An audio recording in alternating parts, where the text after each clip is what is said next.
Hello everyone. This presentation is on Chuan Tang, also called a rest wheezing decoction. It is on the California Acupuncture Board Herbal Formula list. I will briefly review the traditional pattern, a hypothetical patient, 3 possible drug-herb interactions, and a practical management plan. The goal is to connect traditional Chinese herbology with modern medication safety in clear student language. Traditionally, Chuan Tang belongs to the category calm wheezing. A representative pattern is phlegm heat in the lung with wheezing and coughing. Important ingredients include Ma Huang, Bai Guo, Sang Bai Pai, Xing Ren, Ban Zia, Quan Dong Hua, Su Zai, Huang Qin, Gan Kao. In practice, the formula should be chosen by matching the full pattern, not simply by matching a biomedical diagnosis.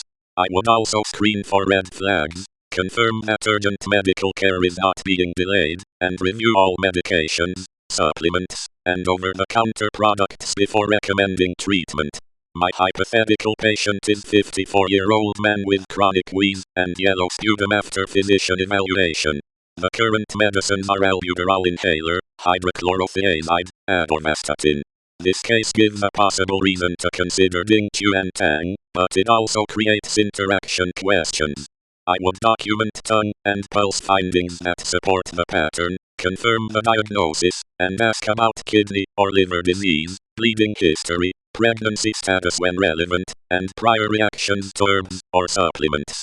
Medication reconciliation is essential because many clinically important interactions come from the combined physiologic effect of herbs and pharmaceuticals. Interaction 1 is Ma Huang plus albuterol.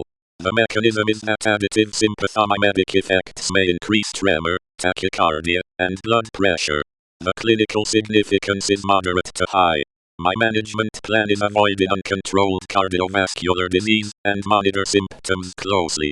I would explain to the patient that evidence quality varies across herbs, formulations, and studies.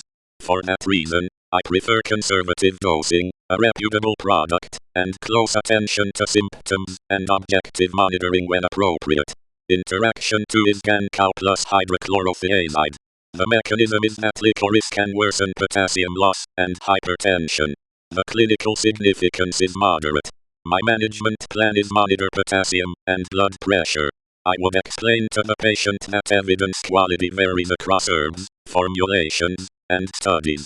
For that reason, I prefer conservative dosing, a reputable product, and close attention to symptoms and objective monitoring when appropriate. Interaction 3 is Huang Qin plus atorvastatin or other CYP drugs. The mechanism is that scutellaria may affect drug metabolism pathways. The clinical significance is uncertain but relevant when multiple hepatic drugs are used. My management plan is review liver metabolized medicines and monitor for unusual adverse effects. I would explain to the patient that evidence quality varies across herbs, formulations, and studies. For that reason, I prefer conservative dosing, a reputable product, and close attention to symptoms and objective monitoring when appropriate. In conclusion, Chuan Tang may be reasonable when the patient truly matches the pattern phlegm heat in the lung with wheezing and coughing.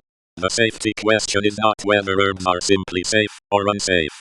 Risk depends on the specific ingredients, the product quality, the dose, the treatment duration, the patient's organ function, and the medicines being taken. I would start conservatively, monitor the most relevant objective values, and communicate with the patient's physician and pharmacist. This presentation is educational and does not replace individualized medical care. Thank you.